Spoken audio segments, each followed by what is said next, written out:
paste presentation format. It's from Japan, and you have 20 slides, and each slide you talk just 20 seconds, and we don't wait. And even when he doesn't stop, when he doesn't finish with the picture, talking about the picture, we go forward.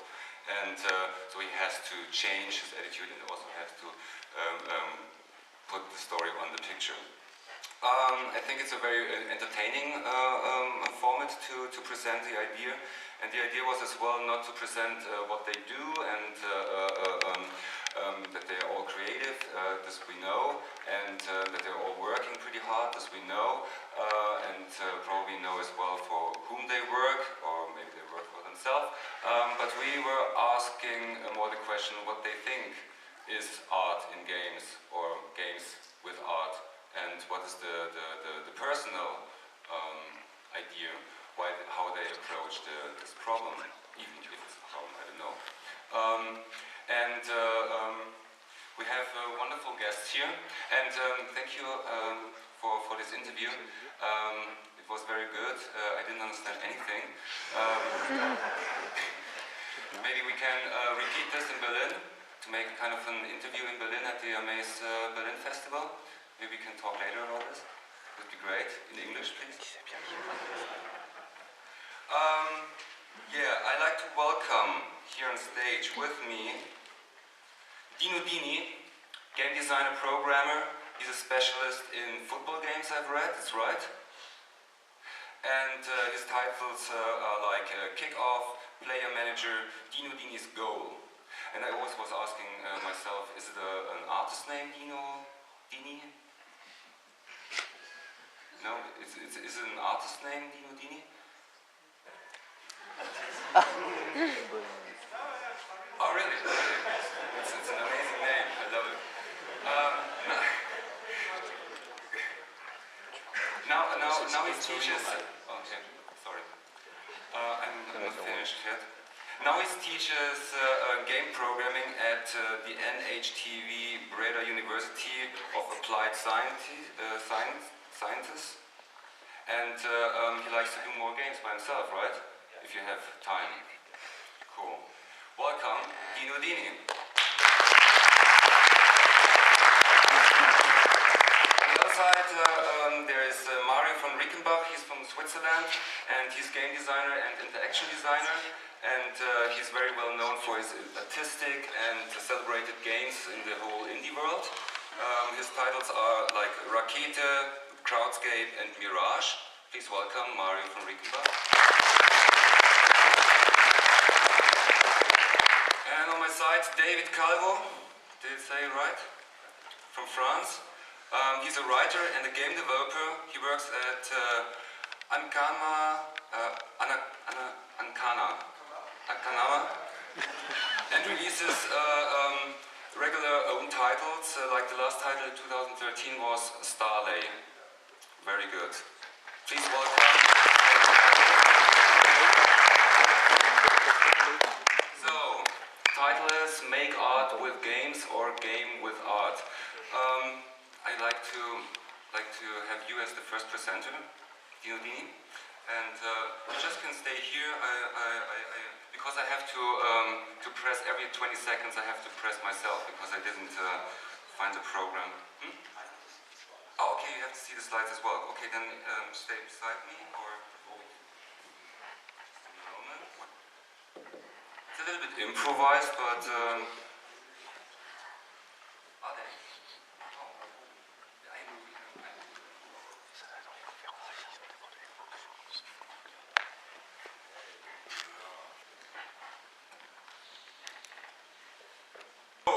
Okay, my name is Dino Dini, which is my real name.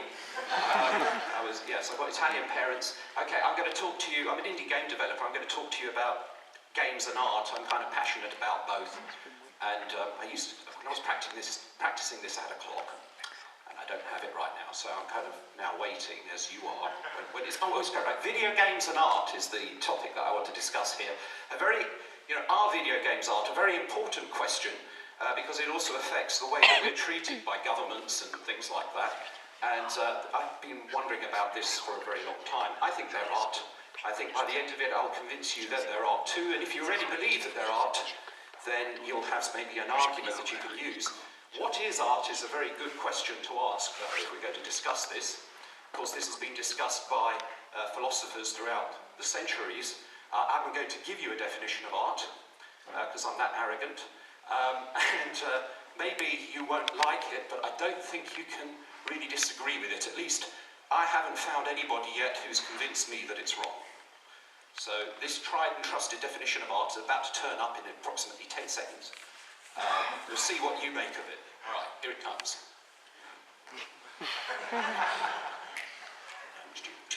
Oh yeah, art is a meaningful communication that is not solely intellectual.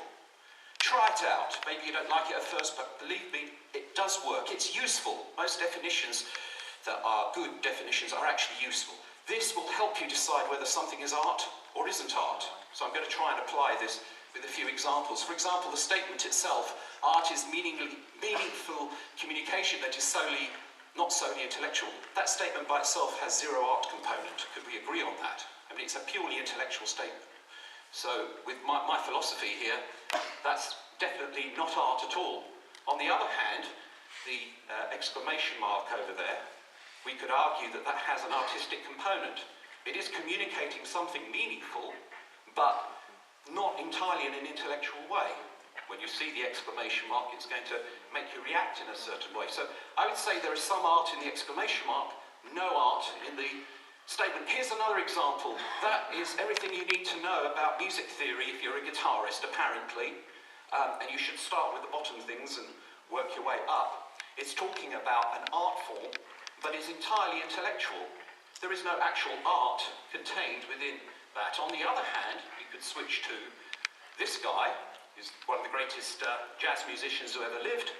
And when you listen to him playing his music, I would argue that he is communicating something meaningful, but clearly not intellectual. It is way beyond that. It's way beyond intellect. It's definitely art. So this is another example of not art, of course, an encyclopedia, a collection of intellectual material.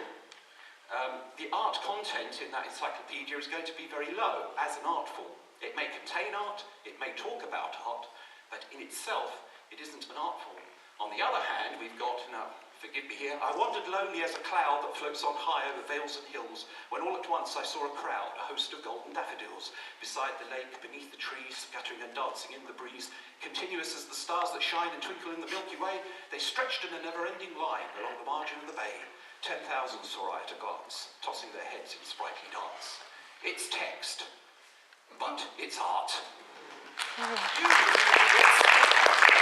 than just intellectual communication. Is this a pile of bricks or something more? This was the question that was raised in the 1970s when the Tate Gallery exhibited this as art. Well, we're going to apply my philosophy to this. The question, is it just a pile of bricks, is definitely an intellectual focus. And if this is just a pile of bricks, it is not art. So I think that's fairly clear, isn't it? It is not art.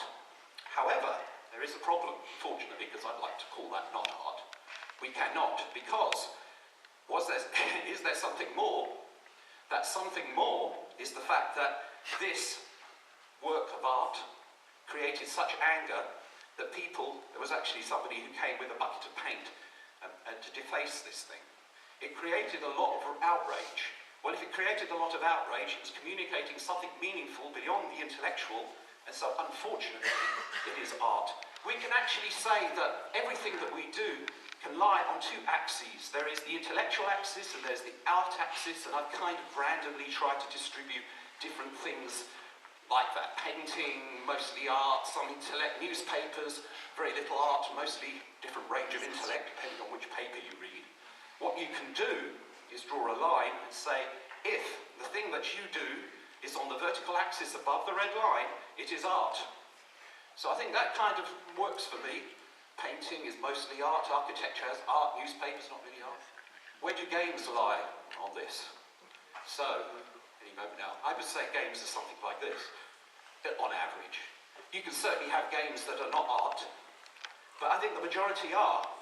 The reason being that they communicate something more than the purely intellectual. I think this is intuitive and obvious.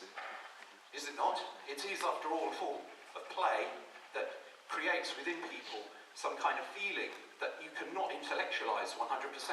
So here's a checklist for whether your game is art or not. Is there meaningful communication, point 1, and point 2, are there sufficient non-intellectual components to that communication? If the answer is yes to both of these, then congratulations, your game is art.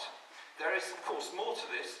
Here are narrative, painting, architecture, animations, choreography, cinematography, and music are all undeniably considered art forms, and they all contribute to video games as being art. So I think, you know, they all communicate things beyond the purely intellectual. But there's one thing more, because video games are also have this component of gameplay design. Ralph Costa might call it ludomography. I call it ludomography. I like it.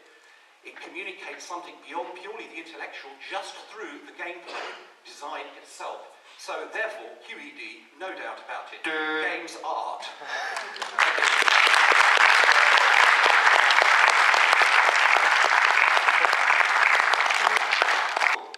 Okay, I am Mari van Eckenbach. This is stuff I do, for example. I'm a game maker, and I also teach at the University of the Arts in Zurich sometimes.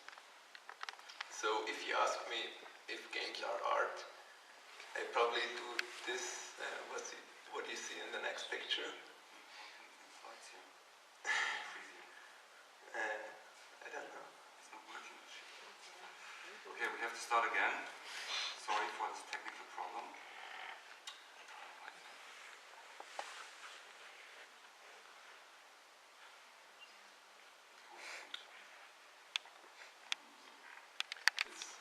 It doesn't really mean anything, because it really depends on who you ask for if it's art. So if you ask a game artist, like a guy that makes zombies like this, he says he's an artist, he makes game art. If you ask somebody of a art scene who thinks about games, he probably thinks about making art for museums or making art installations which are playful. So, and even other people think about making games about if games are art. So, like you may know this art game by Pippin Bar. So, I think many people, intelligent people, talked about this topic already many centuries. I don't really think we have to repeat this again.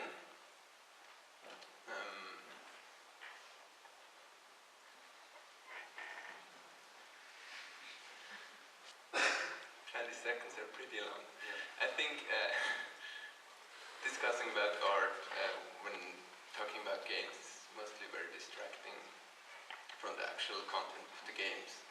I think it's much more important to talk about what makes games interesting, how do we make good games. And there are some practical reasons why we should put games in art context. Like, for example, if we talk about some infrastructure, like in the next slide, art has a lot of infrastructure, like museums, organizations, and also money in it. And if we put games in this context, we can use all this infrastructure. So there is this practical use of it. So we also have, it also helps us to reach this. You go back? No. I went forward. Okay. This is back, this is forward. Okay. So I think it's also good to say art to games if you want to reach a different audience. I mean, if you say I'm showing art somewhere, it's and it's also good for having these institutions support games, so we can do something professionally without selling a game, so we can eat. I think money is also important in there because like 70% of talks at GDC are about money, I think, or at least partly. So if you take this time and think about other things, you can make just better games. And if you think games are art, then you have this time. So what do we, should we talk about? I think there are more important themes like, or topics like design. I think most of the things we do when we're making games is designing. So of course you're programming also, but design is what you actually do the work. And with design, I don't only mean the game design part, which is considered making the mechanics and everything. It's also like the design of the experience, how it works, how it looks, how we interact with it, and everything. I think that's much more important to talk about than if games are art.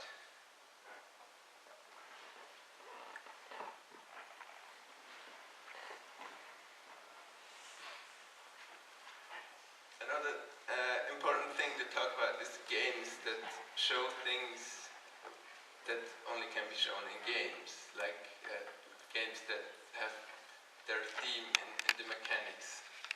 So like Papers, Please, which you should know if you don't. It's not just a conventional game disguised as something different. It's really, it has this theme, what it is about in the mechanics in there.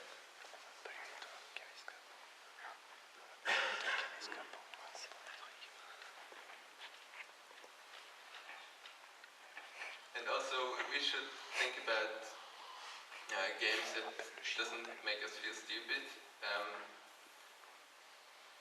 Games that value our time, and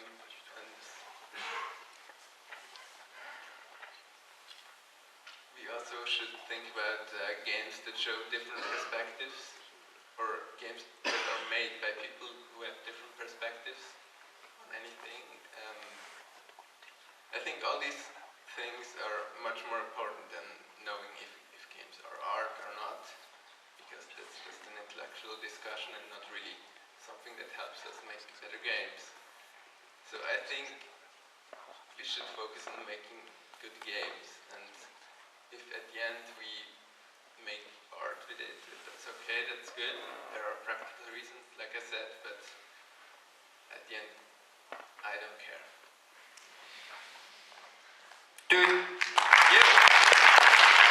Dessiner des trucs cool. Je faisais des comics à l'époque, voilà. J'ai découvert la branlette juste derrière. C'est à peu près pareil en fait. Rien, une prolongation assez logique du truc. Un comics, c'était des monstres géants qui mangeaient des gens Club Med. Ça c'était moi hier, une petite bonne minute avant que je me branle. Je continue à faire des trucs cool quoi. En général, ma vie c'est ça, c'est-à-dire que je passe mon temps à faire des trucs qui servent à rien. C'est-à-dire que je dessine des choses que les gens ne voient pas et je fais des jeux que les gens ne jouent pas. Des fois des livres se vendent, ça dépend, ça arrive de temps en temps quoi. Voilà. Entre ces deux, j'ai fait ça. C'est-à-dire que j'ai fait, je sais pas, 10 bouquins, 20 BD, 15 jeux que j'ai fait ou que j'ai aidé à faire évidemment, des poèmes, des BD, plein de trucs quoi, vraiment qui servent à rien non plus quoi. Voilà. Je crève de faim d'ailleurs, c'est arrivé. Moi j'ai un problème, c'est que je peux pas parler d'art et de jeu parce que je sais absolument pas ce que c'est l'art quoi, j'en ai rien à foutre. Ça c'est ce que je fais en général, moi je peux pas diviser ce que je suis et ce que je fais ou ce que je vis, c'est peut-être un problème pour certaines personnes, moi c'est comme ça que je fais. Voilà, c'est un peu, c'est le bout de moi que je mets dehors comme ça, dehors, déboulinant. Et je me suis jamais vu comme un artiste. Parce que déjà, un artiste, on décide d'être artiste ou pas, voilà, bon, quoi. Moi je me vois plutôt comme la grenouille au milieu là. C'est un peu ridicule, c'est ça, quoi. Je joue de la trompette en pétant, quoi. Voilà, c'est à peu près ça. Il faut que je regarde mon texte, parce que comme je l'avais écrit en anglais, des fois je me pomme. Alors bon, il y a des artistes que j'adore évidemment, alors Don Hertzfeld, Kate Bush, Gia Clark, Mallarmé, c'est des gens que je vénère évidemment, et je les respecte énormément. Pourquoi? Parce que la forme et le fond dans leur œuvre sont radicales, c'est-à-dire que tout est lié. Ils sont habités et ils habitent leur œuvre, enfin, On regarde Don Hertzfeld, le parcours d'Hertzfeld, le parcours de Clark, c'est des choses incroyables. Et en fait, moi, quand j'étais gamin, quand j'ai commencé à aimer ces gens, je me suis vu plutôt comme un archéologiste, un archéologue, ouais. Et d'excaver des machins du passé, d'essayer de dire, bon, ben, ça, c'était pas mal, alors je vais essayer de le remettre au goût du jour, je vais essayer de comprendre comment ça fonctionne, et je vous explique vraiment d'où je suis parti pour créer, hein, c'est-à-dire vraiment, c'est un processus de vomi, quoi. Hein, voilà, et au bout d'un compte, on devient une espèce de Circé, une espèce de magicienne, on décide de dire oui mais en fait non c'est pas simplement du vomi, c'est un truc très bien fait, c'est distillé, c'est de la chimie, c'est machin, on se met un petit peu des étiquettes comme ça, on se rassure en fait en croyant qu'on fait des choses intéressantes quoi. Voilà, puis on renverse les verres. En général sur nous quoi.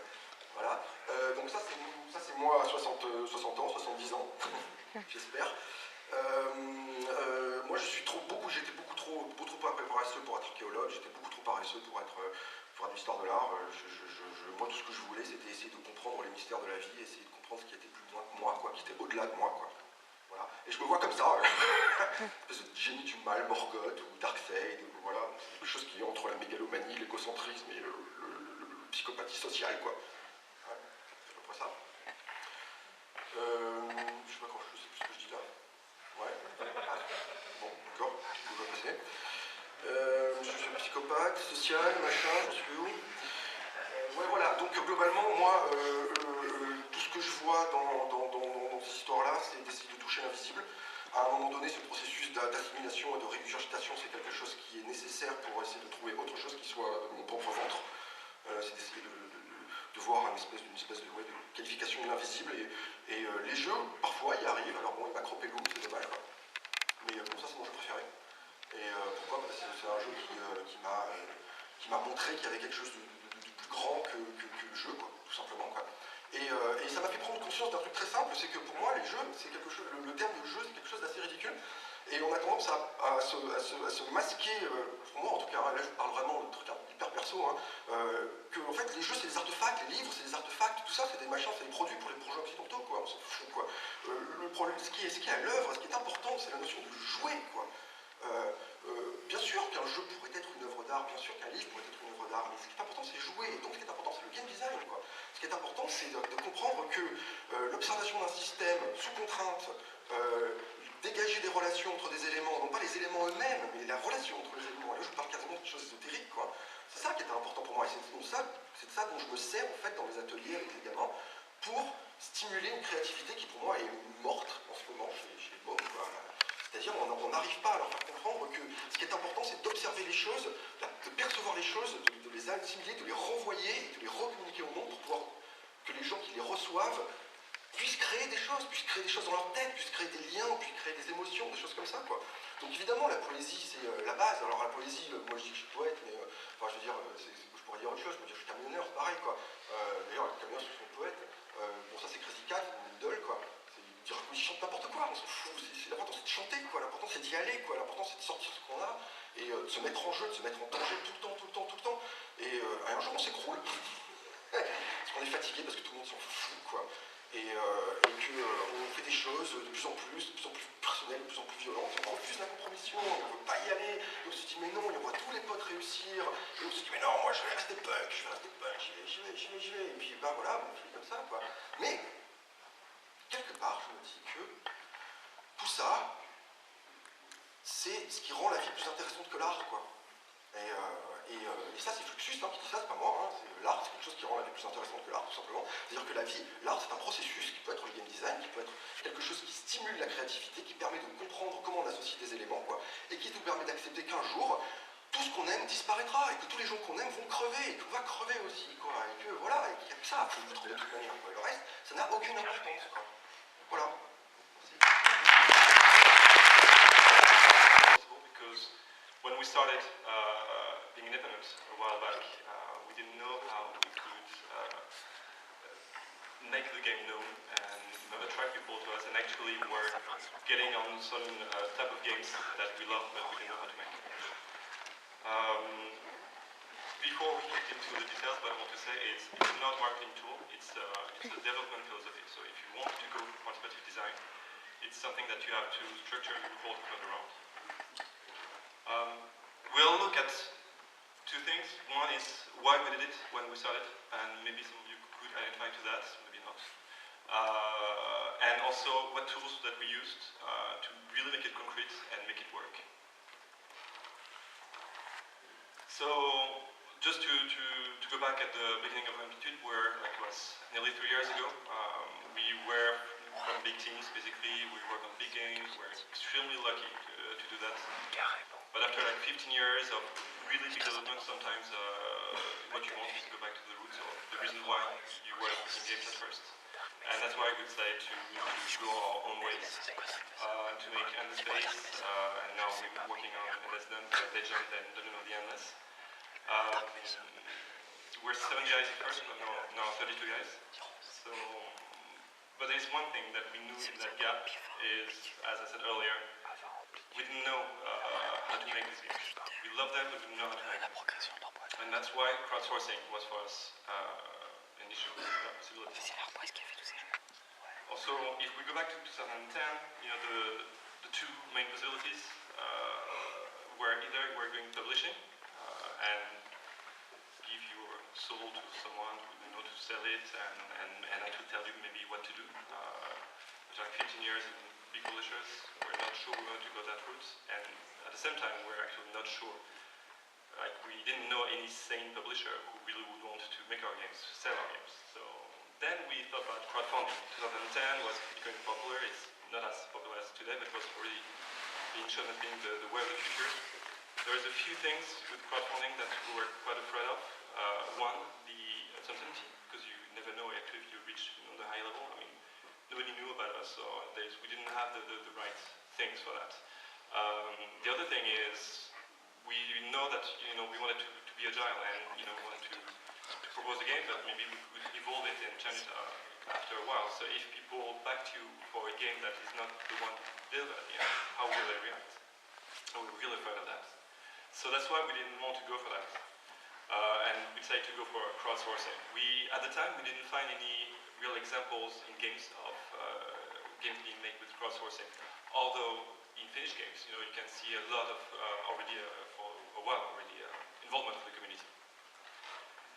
So when we said to go for crowdsourcing, we don't want to really check what were us and independent developers our strength, and we didn't have that many. The people could like you because they have no reason not to. You're passionate, you're honest, you're harmless. I mean, you will not be a threat to anyone, especially not making the games we make. And the other strength that you have, which is the biggest strength, is you are agile. You do whatever you want, whenever you want, however you want to do it. It's really up to you. Now, what we're all aware of, that being a developer, you're broke. Nobody believes that you can do what you promise you're going to do. And if anyone could know about it, actually they don't. If they really believe in you, they don't even know you exist. So, okay, that was a bit tricky. For that, we tried to address all the issues one by one. Broke, I can tell you how to solve that. So basically, there's no real ways. All we know, the little money that we had, we want to fix it all on development. We don't want to waste our money in advertising or trying to I don't know, seduce in ways we didn't know how to seduce. Credibility, we were hoping that the first project that we did could help. Didn't help that much, So it's not, you're a new team. People want to see you deliver as a new team. They don't care what you did really before. I mean, they can listen to you because, make some games, but that's it. Now the show and tell. And the show and tell is what we see more and more. And we base a lot of stuff on that. What we wanted to do is make the game playable as soon as possible and have people play on it. At the time, through the early access, actually we're one of the first early access on Steam. And, but also the chance that we have today, for example, like next week, people are going to be able to play pre-alpha versions of our games at Minecon and at Paris Games Week. So it's a lot of possibilities that we have today to do the show and tell. So people don't believe you make a good game, actually they can play it themselves and tell you. But the awareness is a bit trickier to solve. So people tell you, oh yes, you need a community. Well, that's easy to say. So people, if they don't care about you, they won't come. So then we try to say, okay, community. Okay, of course.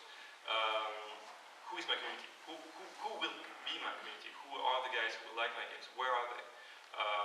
What games do they play? Obviously, they should play games that is one of the inspirations. Where do they gather? What do they discuss? What we do with that is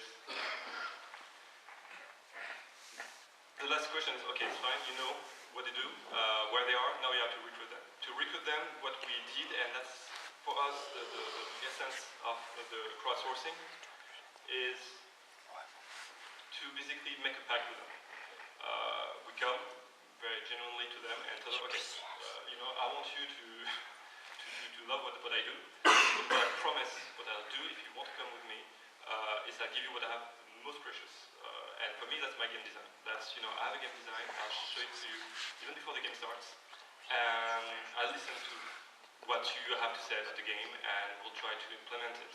And if not, I'll tell you why we won't do it. But at least we'll do it together, and that's kind of work, actually. So people really want to come and help for that. Yeah, so hello everyone. Basically what I'm going to show you are the different means we created for crowdsourcing. So these came little by little while we were exploring crowdsourcing. And the first thing, one of the most important one, was the VIPs. So basically these guys are the sort of first designers, first guys who see your game design documents, first guys who play your games before you put it on early access, etc., etc. We had around like 20, 30 people, and we really wanted them to be experts. So what we did is we went to different types of communities, playing the same sort of kind of games that we're doing, and we tried to see which were the real motors, the guys who had like fan site creators or very active members, and tried to propose them to come and make a game with us. And actually the fact that they're experts makes you win a lot of time. Whenever you give them your game design, they play your game, they have straight away very qualitative feedback because they know your constraints of development. The other thing also that was very important for us was the fact that these guys are opinion leaders within their own communities. So if you manage to convince them, showing them that your game is cool or will be nice, or they will go back to their initial communities and talk about it, and you will recruit more people to your community. So that was a very important leverage for us. And the last thing, which is the most important one, is that those guys will become ambassadors within your communities. Basically, as you've been talking to them in, very close environments, 20 people, 30 people, explaining your game design, talking about those things with them, they will be the first to be able to talk about your game design, justify the decisions you made with them when you open up those game design documents to everyone. So I was just talking about game design documents. This is also one of the very important thing for us, is that, as Romain was saying, was really our precious. It's also a transparency proof for us, meaning that we built a sort of relationship built on trust with them, and to get this trust from the community, you need transparency. So this was one of our transparency proofs. Today you can go online and see all our game design documents for our first game in the space, and we're starting to deliver the different game design documents for Dungeon of the English Value, so we can start discussing that with our community. It also becomes a sort of common vision between us and the community, and that's super important, because if there's no real vision at first, it becomes mayhem, chaos, you will never finish your game. You still need a sort of vision, target, which you're going, sort of limits, and then the community will build within those limits. That's very important. Another thing is that it becomes also the reference document, meaning that whenever the community starts giving out ideas, or a newcomer comes and starts giving out ideas without even reading your game design documents, etc., the VIPs or older members will always bring them back to this reference document and say, hey, you can't, it's impossible to implement that because that's not their game, that's not what they're building.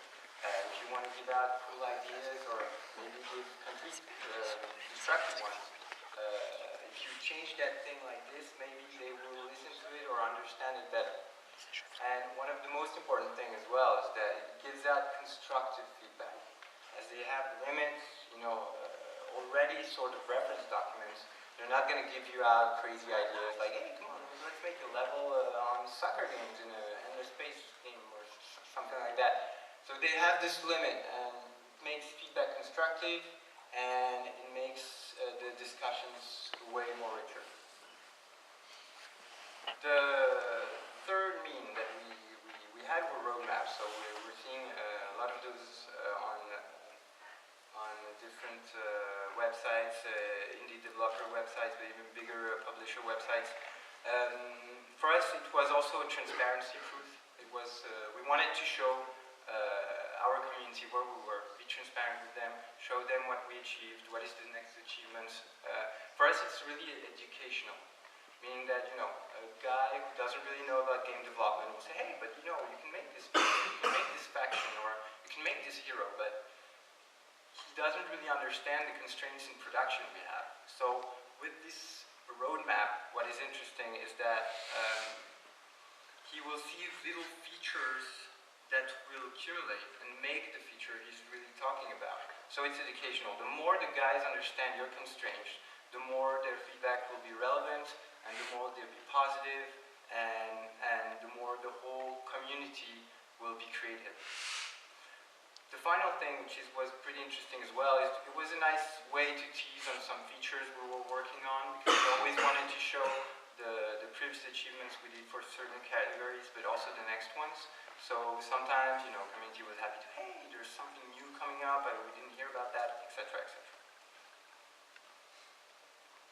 The votes, yeah, this was also very interesting for us.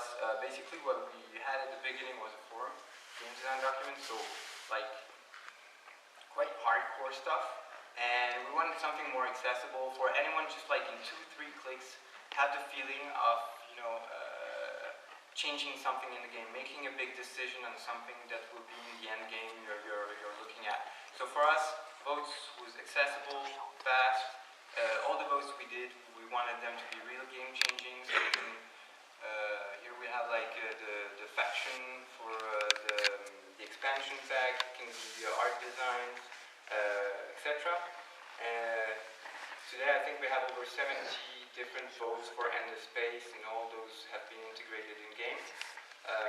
And one important thing as well is that it became also a community highlight, meaning that the guys, whenever we gathered a lot of cool ideas and we had to choose one, we used the votes so that the community chooses the final feature to be implemented. So it was never really Amplitude that chose the final feature or final element, so it was always the community. And it was the same thing for competition, meaning like it was the place where we had the finals of different kinds of competitions we had for the game. The idea box, this is also part really of the foundation of crowdsourcing. Basically it started just by a lot of ideas on forums, threads, hundreds, and the community started to organize themselves, started to organize all the different ideas, and we started to pick those up and put them directly into our dev backlog. So today on Endless Space we have like almost 300 unique ideas in our backlog that we always take into account when we're working on a new add-on or expansion packs, etc. But what you need to do is, when you have those the community giving you ideas and all this creativity, you need to give them constant, honest, complete feedback all the time. Otherwise, they will feel like, okay, these guys, they're asking me to do something, but actually they don't even care about it, they don't talk to us. And for us, it's super important. So they feel listened. And that's actually one of the things that Amplitude is like, whenever there's a new guy coming up in the team, we tell him, okay, you need to go on the forums, you need to talk to the community. It's not, in some places it's like, you want to post to the forums, well, watch out, we need this and this and this approval, etc., etc. Here the idea is really to go nuts with the community, talk, have fun, make a real relationship with them. But of course, all those cool ideas are great, but you need to prove that you're also listening to them, not just by talking with them, but also implementing them in game. And for that, you need time, for sure. So, I was talking about competitions a little bit earlier. It's something that came also a little bit later, because we felt like there was a real creative mood in the community. The guys were, hey, I'd love to have this faction in game, and I'd love to have this and that, etc. And we thought, hey, that's pretty cool. What about making it a competition? People create and propose their ideas, and we'll try to implement one of those ideas in game. And actually, it became really a community catalyst, meaning that the guys started not to be competitive about their ideas, but co-creative. Meaning, one guy came, hey, I have this idea of faction, and the other guys came up to him like, yeah, it would be even better if you add this and this, and it was super positive and super co-creative. So that was very important. So competitions are interesting as well for that, meaning it creates a real dynamic of creation within the community. The size of the competitions doesn't really matter. It's more of having usual competitions coming up, and actually the guys created a whole faction for our game, but we didn't plan that at all. But it just became by little competitions that gathered together to become real creations for the game. So early access, yeah, for sure this is like something trendy at the moment. I don't know if we were the first one, but at least we were on Steam on early access before it was even called early access. So we had our alpha. It's also really an amazing tool in terms of community. It was a community booster for us. We multiplied like in a week by 10 the number of players we had in our community. But I think that you can't plan revenue on early access. It can be really tricky, especially when the early access is here to get more feedback from the players, so maybe getting, more development in the game, etc., etc. So you really have to watch out for that. And one big key learning we have is that quality is must-have in early access. There's several reasons for that. First, it's the players will start playing, and it's usually the early adopters, the guys who talk to their friends, etc. So you need a qualitative version online. But it's not only the players, it's also the journalists who can just download your game and make an alpha preview and start talking about it. So it's important. But the most important actually is that if you have a quality version for early access, that means that your community will come back with qualitative feedback and will not be focused on bugs or a weird experience, gameplay experience. They will come up on really making the experience better, making some features better, talking to you and explaining you what they felt. And that's really the most important part. And of course, one of the big things is we need this to be fun. Because we wanted the community to have fun while creating, not just feel like they're going to work and giving out feedback and coming back excited. We wanted that to be fun. And gamification, I'm not going to make you a presentation about that because we had thousands of those, but it worked. It worked for us, and actually it became the game of creating a game, which was pretty interesting. But it's all parts of those rewards that you can give to the player that I'm going to talk a little bit later. Just quickly, to give you three big things, three big impacts on the dev process. First of all, the game vision. So, the game vision, you need a clear game vision at the beginning. Otherwise, when you give out your game design documents, it's going to be chaos. You'll be justifying them rather than enriching them with the community. So it's something that needs to be clear, that you need to communicate on, that you need also to explain as much as possible to everyone, to the VIPs and the players. The priority list is also very important, meaning that you need to have the same priority list as the community. So you have your features, you have your game going on, but you know the community is really eager to have one of the features to try out something, to iterate. So it's super important to work on a common priority list with the community. So all those ideas they gave to us. We worked and told all the guys who gave us ideas why we're putting them, why we can't right now, why we'll do it later, why it's impossible, why it's out of the vision. So it's important to listen to the community and be able, flexible and reactive to put one priority on top of another. And of course, the most important part is you need to schedule gaps.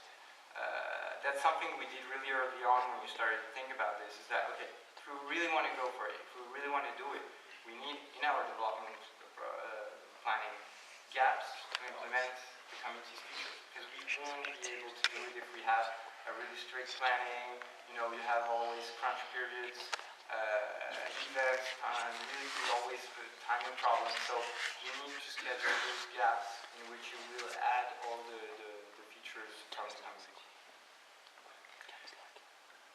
But there are also risks. Little things we just want to talk to you about, mainly forums can be pretty the place where people go to criticize, you know, tell that there's bugs and stuff, and etc. As being an indie, as Romain was saying at the beginning, there's sort of sympathy for you. You're harmless, you're passionate. So the forums will mainly be positive at the beginning. So you need to keep that positive feel. The VIPs will help that if you talk to them a lot. Transparency as well will help that a lot. And you need to be honest with your community. Explain why you can't do something, why this feature is cool but can't be implemented. And you need to educate the community a lot, always, not that just at the beginning, but always, because you have always newcomers in there, to avoid the unreasonable ideas. Basically, the guy who doesn't understand your constraints, your planning constraints, and will ask for crazy stuff, and if you don't do it, he'll go nuts and just blast on forums, etc. You also want to avoid irregular feedbacks. That's what I was saying, you need constant, honest, complete feedback all the time. The community has to avoid, you need to avoid the feeling of being unrewarded. That's why gamification comes here, but that's just, sort of gimmick. You also need all those different ideas that are implemented in games to show them that you're doing stuff. We didn't really know what we would do post-release, but we had so many cool ideas and so much going on with the community that we started to release free add-ons for our game. So we're at our 5th free add-on just to implement those cool ideas, and actually, it makes the community bigger. You have better feedback, players talking to each other, etc. So there's a real reward behind, listening to the community and adding new content for them. And other stuff that we're doing is basically the most active players and VIPs. We invite them to the Gamescom, to have a beer with them, show them in exclusivity our announcements. We make sometimes beers together at our office, so you're all invited if you want on the Fridays, where we'll just drink a beer with fans and people from the industry. And the last thing you want to avoid is really the irrational game design documents, because if they're not really, if you can't justify your game design document or explain why you're doing that, you're just going to lose time trying to justify them defend them more than justifying them and explaining them, and you're going to lose a lot of time and a lot of cool feedback from the community. So I'm just going to let Romain wrap up and talk to you about the successes and failures. So obviously, as Max was saying, the VIPs were the first success we had. They are the first guys to join us. They are the backbone of our community today. Without them, we wouldn't be who we are today. So they're really, really good guys, and that's why we spend so much work with them. Success also is like if you happen to go to our forums, you'll see that it's extremely positive and creative. I mean, you don't have flame wars, you don't have like crazy things that you can see on other places. I think it's really linked to what we said earlier. There's no reason not to like us so far, and I want to keep that going, and that's why we have to work a lot on that. The honesty and openness helps a lot. Self-moderation, I think also it helps in the positiveness. We don't really moderate our forums. The guys do that for us. Actually, it's community itself moderates the forums. And most of the time they can actually, if you're open and tell them why you do something, they can explain after to the others what you do is why you do the decision. And very early you can stop a problem that could have happen. The last success is to be able to I mean, the game we consider it a live game. That's also what we tell the guys when we ship the game. You know, it's shipping now, but it's still live. And the game only starts living, let's say, from the alpha until when it's latest. But as long as we can, we will support it and continue. And that's why we did that with the 5 packs or 4 packs that we did so far. Okay, well, it's not always been, success. So the first one was the expansion pack. Just been, I don't know what happened to us. So we did the expansion pack. It was really, really cool. We loved it, and we released it. It was beta, but we just forgot to tell the guys it was beta. So it was okay. The feedback wasn't very good. So basically, we had to work a lot to catch up on that, and a lot of apologies and a lot of work behind to make them understand. We shipped it in beta. We just forgot to tell them. We will always want to always have early access, whether it's in a question pack or a game. So we always want to do that. Just have to tell the guys. Newcomers, you were talking about that a bit. We forget that every day we have new guys, and sometimes you would want to expect them to know everything that you really posted, and they won't. And I don't want them to expect that. So it's all right to explain again and again what you already explained. Hopefully, your community will do that for you. But okay, it's to take into account that communication channels. That is something that we didn't realize at first. We thought that if we're posting something somewhere on Facebook, on Twitter, or on forums, on the blog, because we have many places where we can be, we thought that it would be good for everyone. What we realized actually is our forum guys are the forum guys, and not the Facebook guys, which are not the Twitter guys. So everyone is really has its own media to follow you, and they rarely will follow you on all media at a time. So if you want to communicate something, make sure to say it everywhere, because we want to realize that. And of course, and the last one, and that's wasn't that good so far, so we need to fix that someday. A lot of people actually, what they do, they only go to the game. They launch the game, they shut down the game, and they don't go to your forum. So if you do something new, if you fix something, they will not know. They can actually maybe never come back to the game because they've seen an issue that they hate and they don't know you're working on fixing it. Communication in-game, which is more and more common nowadays, is a must, especially with this kind of live development. The bandwidth is just that we are 30 people, but our community rose from, I think in beginning of Alpha, we were 2,000 guys playing the games, bought the games. Now it's 500,000, so it's a lot of people, and we of course can spend less time per person. So that's why also we had to ask everyone in the team to go and discuss with the community. So all of that, in a nutshell. To summarize, it's very important first to know who you're making a game for. If you want to go that way, I mean, we're just looking for, if you want to go that way, I would say just know who you're making a game for. If you know, you should know what they want. If you know what they want, you should be able to make a pact with them to give them what they want, what is most precious to them and to you. If you have that, always be transparent. I mean, there's no point trying to hide anything to your community. Either they will find out, or so it's frightening at the beginning to be transparent, but that's just good. And iteration. That's when you work. Sometimes already, I guess probably today, just not in front of the community, you already iterate a lot. I'm fairly sure. The community love that. So what you do for yourself, you can do that for your community, and you'll see that they will be extremely positive on how you do it. They will not judge you on the mistakes you do through your iterations. And what Max was saying, the schedule you have, it's why I'm saying you, it's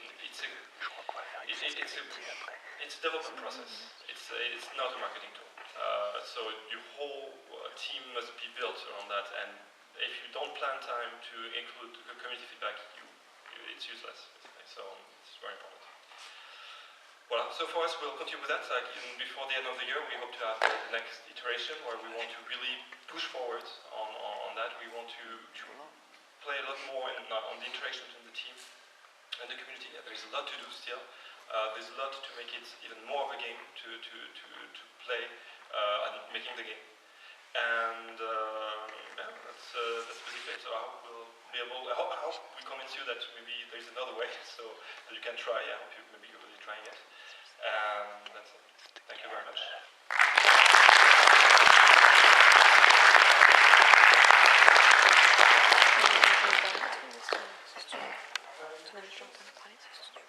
Game together.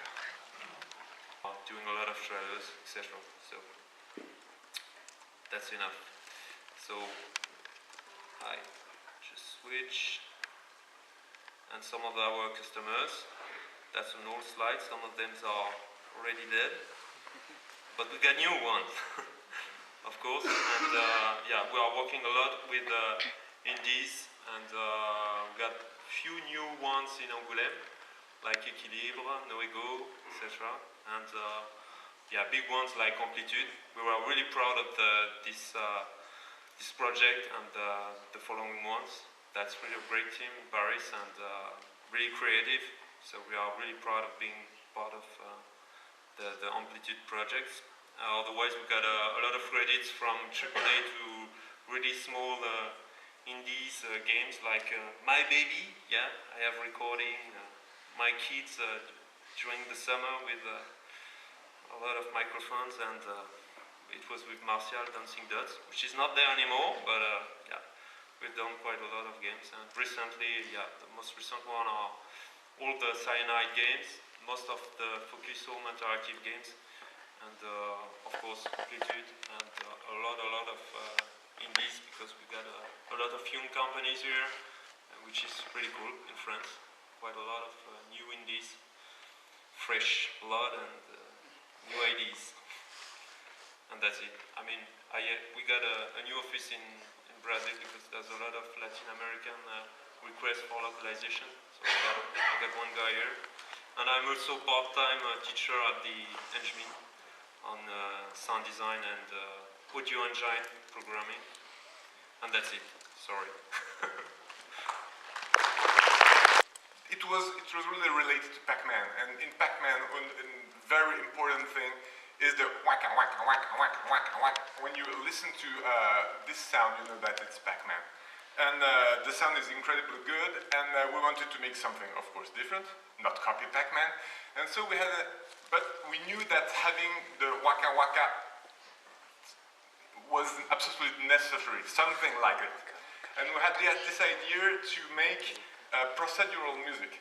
So the sound of your walking in the game makes music, but it's not a written music. It's generated music, and the music is completely generated depending on what you're doing in the game. If you go right, if you go up, left, and down. So that's the one part of what you will have to pay attention in the music is the waka waka, which is musical. And the other thing is we really want to have the music to fit how well you play. In the game you will have combo going up and down. You have your speed that will go up and down depending on how well you turn against the walls, and how well you catch the eggs and not lose your combo.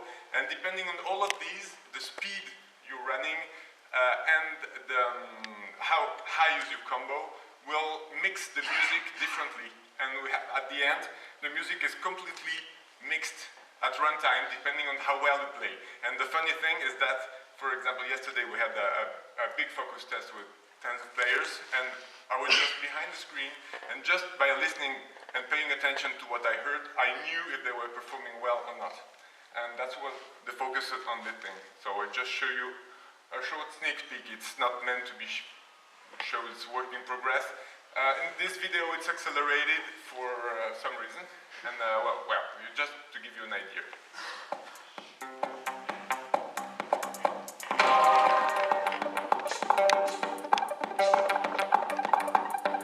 So you have to hatch eggs, and you have ducklings behind you, and you have to put them in the teleportation slots to bring them back home. And once you're done with the level, you zoom in and out.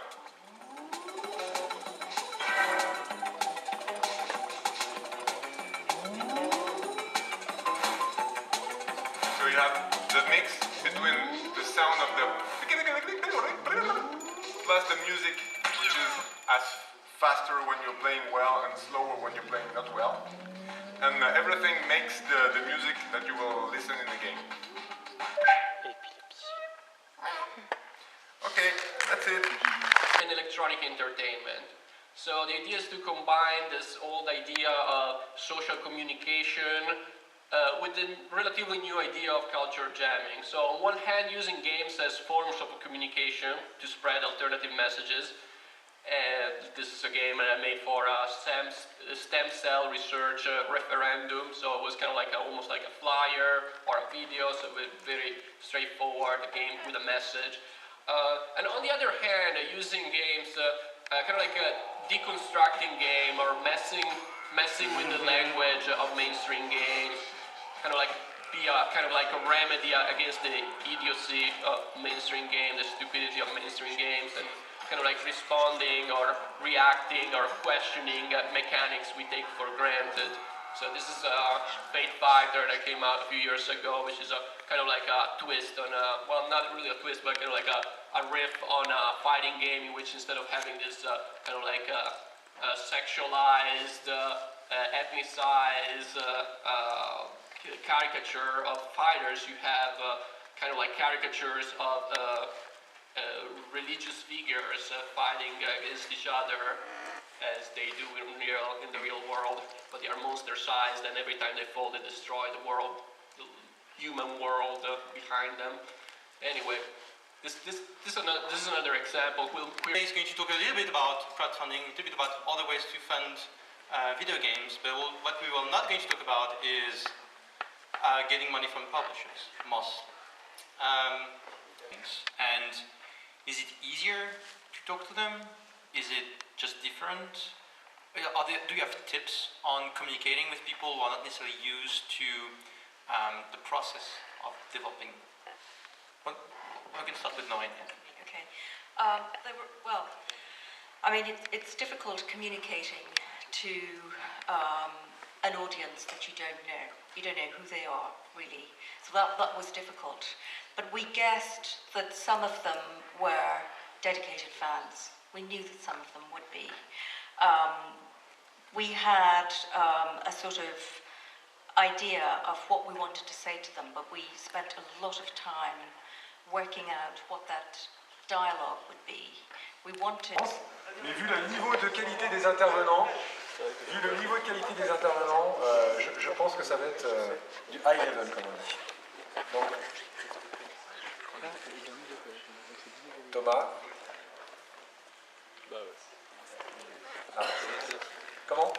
Toys and Board Games, Let's Make the Link, c'est-à-dire qu'on va particulièrement se concentrer sur les jeux et les jouets connectés.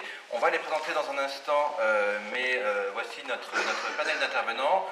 Donc je vais commencer par moi-même puisque je suis sur le premier de la liste. Thomas Demachi, j'ai créé Indigo Games il y a maintenant quelques années. Je suis aussi, et surtout à ce titre, trésorier de Primi, qui est l'organisation qui a le pôle régional images, multimédia et Internet, qui a organisé la première édition des EIGD sous l'impulsion de Thierry Platon. On est à Marseille et notre délégué général, Pierre-Louis Perrin, est dans la salle. Merci à toi d'être venu, Pierre-Louis.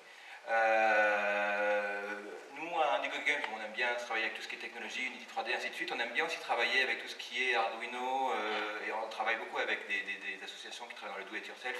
Et je pense que c'est une des choses qu'on va évoquer. Je vais maintenant, voilà, puisque c'est pas moi qui suis important dans l'histoire, c'est quand même les panélistes, démarrer la présentation du panel. où chacun va pouvoir avoir l'occasion de se présenter. Et j'espère qu'elle démarre. C'est beau la technologie. Donc, dans l'ordre d'apparition du badge, Christophe Dutheil, donc de Hippone. Ouais, donc bonjour, Christophe Dutheil. Je suis le cofondateur de la société Hippone, qui veut dire pion en anglais, pas de hasard. Et en fait, on n'est pas un studio de développement de jeux vidéo, on est plutôt une société technologique. Notre métier à nous, c'est de mettre les technos en place pour préparer les gameplays de demain. Et l'idée de l'Hippone, c'était vraiment, quand on l'a créé en 2010, de mettre des objets au sein des jeux vidéo. Donc mélanger jeux de société et jeux vidéo. Ça tombe bien qu'on soit là pour en parler aujourd'hui. Et c'est vraiment ça. Donc on a voulu mettre une technologie qui soit sans limite pour permettre tous les gameplays autour de ça. Donc gérer plein d'objets simultanément, avoir les rotations, la capacité de bouger les objets et d'avoir des technos qui permettent de faire ça. Et ça ressemble à ça à la fin. Donc on a une technologie qui permet de s'insérer dans les écrans ou d'ailleurs dans les surfaces sans écran. Et l'objectif c'est d'avoir des petits bonhommes, des petites figurines. Voilà. Là c'est la version sans écran avec un dé qui va être traqué en temps réel aussi. Donc on met la techno dans tout. Et on arrive justement avec ça à avoir des jeux d'aventure avec des figurines qui vont interagir avec des personnages virtuels, par exemple, comme ici. L'idée c'est qu'on puisse tout faire avec et avoir une interface nouvelle. Il y avait des claviers, des keyboards, des touchscreens jusqu'à maintenant. On pense donc que l'objet va pouvoir interagir. Et alors on peut après aller un petit peu au-delà même du strict jeu, c'est d'avoir des applications, avoir des stylets. On écrit à plusieurs, avec des couleurs, chacun fait un peu ce qu'il veut. Et donc on met nos petits tags aussi bien dans des figurines que dans des stylets. Dans les petites voitures, on peut avoir de l'information. Quand je tourne, comme j'ai la rotation, je peux avoir de l'information, les petits produits. Et puisqu'on parle de petits véhicules, on sait aussi piloter des petits robots. Donc on va pouvoir voir les interactions que ça peut avoir sur le gameplay. On peut avoir des objets qui bougent. On pourra faire du online, de l'IA, enfin ce genre de choses, quoi. Voilà, donc nous on fait ce genre de techno. Merci Christophe. On faisait du jeu ludo-éducatif sur CD-ROM, c'est pour dire si c'était il y a longtemps. Voilà, donc là je suis ici aujourd'hui pour vous parler de Dragcars Confrontation. On peut peut-être essayer de lancer la vidéo. Qui est un jeu de cartes à collectionner en réalité augmentée. Et donc c'est la première fois sur PC que l'utilisateur peut avoir ce type d'expérience. Donc typiquement voilà, on a des cartes traditionnelles qui nous permettent d'invoquer des personnages. Et ensuite, autour de ça, on a créé un jeu au tour par tour, vraiment un TCG classique, donc un jeu de cartes à collectionner classique, qui permet de jouer en ligne contre des adversaires, contre l'ordinateur, etc., etc. Voilà. Bon, ça va un peu vite, c'est la pub, c'est normal. Ça coûte cher les secondes.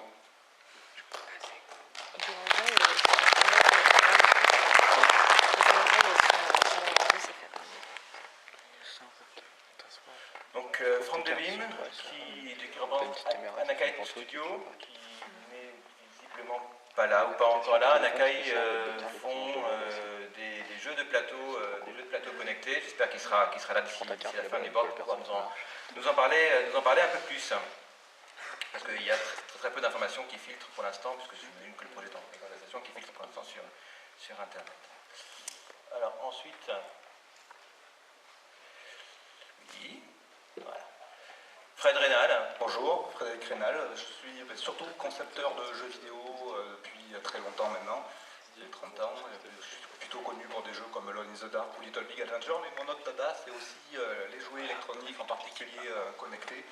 Et j'ai fait Battle Tag pour Ubisoft, qui est une sorte de laser game system. La vidéo ne marche pas, je suis désolé. Et qui est un système de laser game comme vous connaissez, avec des gilets, des pistolets infrarouges, mais il y avait surtout, les pistolets sont reliés à l'ordinateur qui sert à compter les points, à gérer les parties, pour simuler en fait une partie comme les first person shooters. Et surtout l'idée c'était que sous le pistolet il y avait un lecteur RFID et qui permettait d'avoir des petites boîtes de points de vie, de munitions, de bases, de checkpoints, de choses comme ça, et qui permettait donc aux joueurs, comme dans un FPS, de pouvoir aller chercher des points de vie, des munitions sur le terrain répartis pour vraiment simuler une partie de first-person shooter dans la vraie vie, avec l'ordinateur qui envoyait sur le pistolet les informations et qui permettait de transmettre des indications aux joueurs, comme si on jouait online à un FPS, mais dans la vraie vie. Merci. Je dirais le privilège d'accueillir Simon Machelier, le privilège parce que hier, aux Awards, votre collectif a remporté le Grand Prix. Donc déjà félicitations. Donc Simon, Le collectif One Remains. Alors donc, oui, donc on est un collectif de 5 créateurs de jeux indépendants. On fait principalement du jeu expérimental, donc on ne s'arrête pas sur un médium en particulier, une plateforme ou autre. On essaie toujours de faire des choses un peu différentes, que ce soit en termes d'interface, de concept ou autre. Alors le jeu en question, c'est Parapluie, qui a été développé sur des cubes SIFTEO, qui sont des cubes fabriqués par une boîte californienne, qui sont un peu des objets communicants que l'on peut connecter entre eux, bouger, secouer, etc. On en parlera peut-être un peu plus tard. J'avais mis des vidéos, mais peut-être qu'on reviendra dessus après. Et voilà, donc je suis là pour... Elle était souvent. Qui a déjà... Le trailer, tu préfères? Wow, c'est pas bien grave, de toute façon on voit le concept. On c'est un peu rapide parce que là on a un joueur qui joue déjà un peu depuis un certain temps, mais le principe étant en connectant les cubes, on déplace le petit avatar d'un écran à un autre. Ici on a donc une vidéo gameplay du prototype. Voilà. Il nous avait montré ça, je sais plus quoi. Le truc multiplateforme.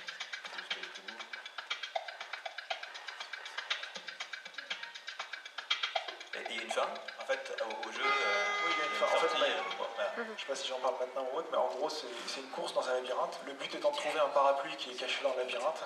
Ne demandez pas pourquoi. Et en fait, une fois que vous avez trouvé le parapluie, il faut le ramener au point de départ. Donc c'est non seulement un jeu de dextérité et de rapidité, mais aussi d'orientation et de mémorisation. Donc voilà, sachant qu'on est autour de la table avec d'autres joueurs ou joueuses, et donc on est en compétition dans cette course avec les autres. Voilà, il faut être le premier ou la première. D'accord. Sur ces objets, mais en fait c'est un petit peu l'arbre qui cache la forêt, parce qu'il y a quand même beaucoup, il y a eu par le passé et il y a d'autant plus par le futur des expériences et des réalisations sur le fait d'avoir des objets connectés et sur le fait de rapprocher donc les board games et les card games du jeu vidéo. C'est possible de le faire encore plus que ce que ce n'était. Certainement. Voilà, j'aimerais qu'on avance sur les premières questions. Et évidemment, la toute première question, la toute première interrogation qu'on peut avoir, c'est si on fait du jeu, c'est quel est l'intérêt pour le joueur. Je vais réussir à un peu me battre avec ce PowerPoint. Quel est l'intérêt pour le joueur? Pourquoi les joueurs s'encombreraient d'objets? Et est-ce qu'il y a des émergences de nouveaux gameplay? Je pense qu'on peut commencer par toi, Fred, sur cet aspect-là. Oui, ben, l'intérêt, déjà, il faudrait revenir juste un petit peu en arrière dans le temps et comprendre déjà ce qu'en fait l'informatique a apporté aux jeux tout court. C'est-à-dire qu'avant, les jeux classiques, les jeux de plateau, les jouets, qui sont déjà deux choses très très différentes, mais là on va pas s'étendre sur le sujet parce que c'est complexe, mais ce qu'a apporté en gros l'informatique, c'est que ça a permis d'automatiser des choses qu'on ne pouvait pas faire sans un autre humain. Déjà par exemple jouer tout seul, donc grâce à l'ordinateur et au calculateur juste qui est à l'intérieur, parce qu'après ça peut être sous plein de formes différentes, ça a permis de simuler un adversaire. Donc déjà il y avait des jeux auxquels on ne pouvait pas jouer avant, on va commencer par les échecs, qui fait partie des premiers jeux automatisé, on va dire, qu'il y a eu. Donc déjà l'ordinateur fournit un adversaire au joueur. L'ordinateur aussi fait autre chose d'extrêmement important, il permet aussi d'être un arbitre, c'est-à-dire qu'en gros, quand il y a un système de règles, quand on joue entre humains, eh ben, il y a quelqu'un qui gère les règles, ou le banquier. Si on joue au Monopoly, qui fait le banquier? Ah, c'est moi qui fais le banquier. Alors que grâce à l'ordinateur, ben, le banquier peut être fait par l'ordinateur et l'arbitre peut être fait par l'ordinateur. Donc déjà l'ordinateur a permis d'automatiser ça, mais on continue de jouer dans un écran. L'avantage après des jouets connectés, quelle que soit leur forme, comme on l'a vu ici, il y a beaucoup de formes différentes pour pouvoir explorer ce nouveau domaine-là.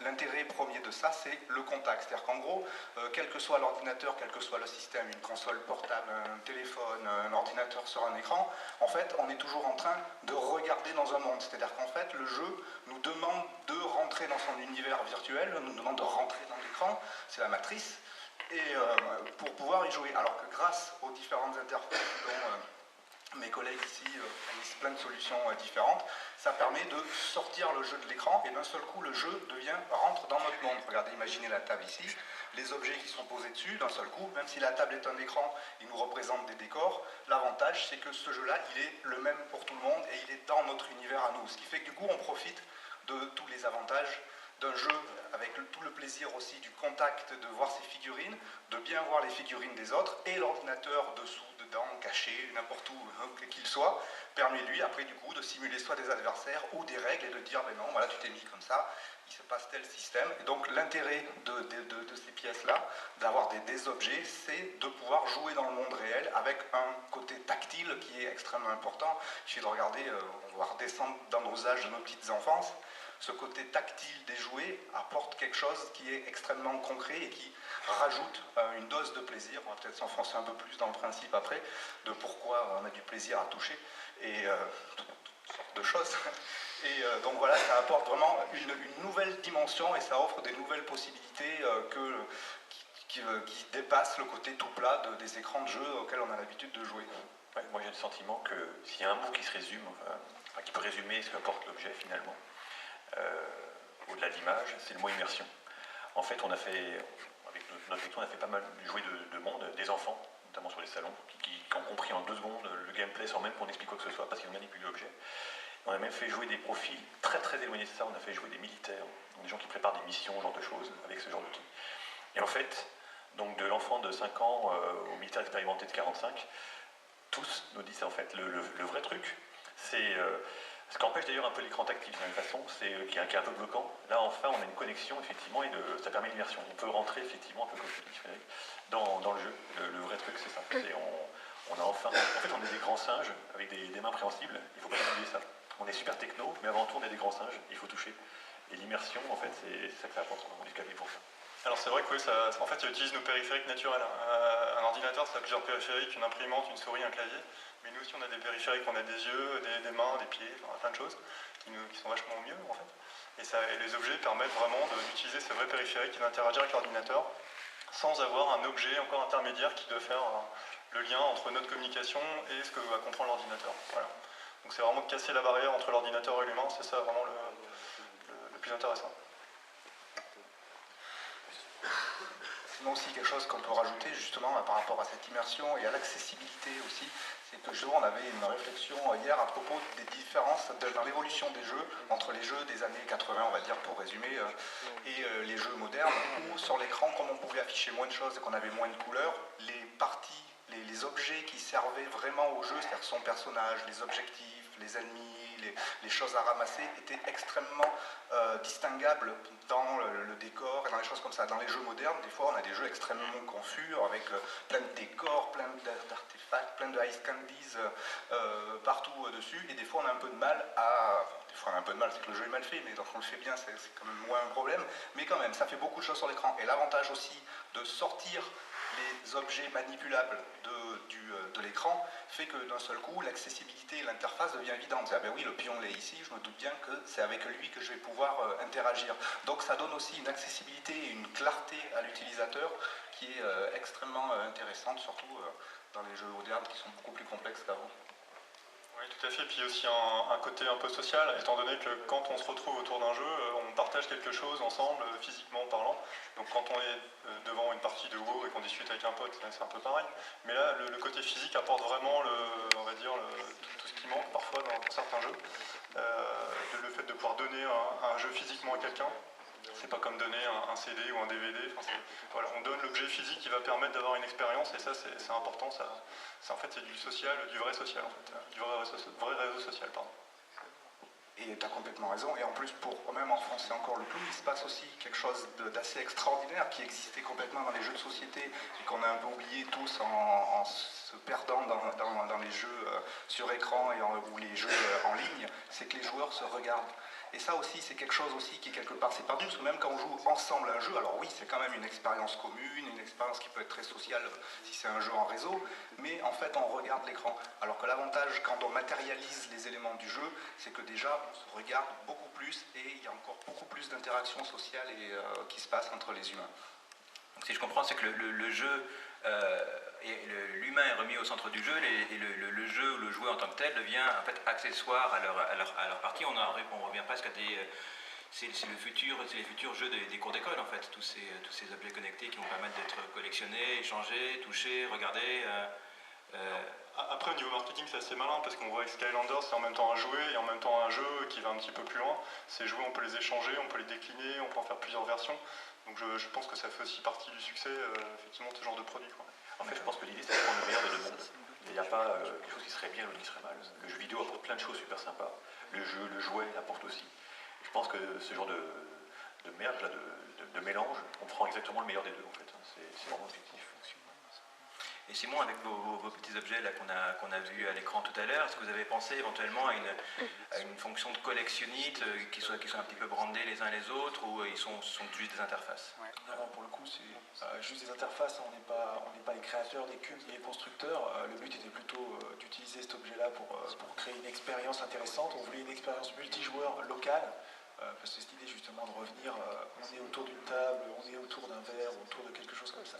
Et on joue finalement à un jeu numérique ou un jeu vidéo, mais en local c'était un peu un enjeu. Avoir aussi un rapport à la gestualité qui soit assez fort et compréhensible. Donc quand on voit les gens jouer, on comprend effectivement plus facilement ce qui se passe et ça donne envie. Donc c'est plutôt, il n'y a pas de rapport collectionnisme ou autre à ce type de jeu, c'est vraiment une interface un peu exotique. Qui donne envie de jouer et de les bouger, de les manipuler. En fait. Moi j'ai le sentiment qu'il y a ça va dépendre en fait.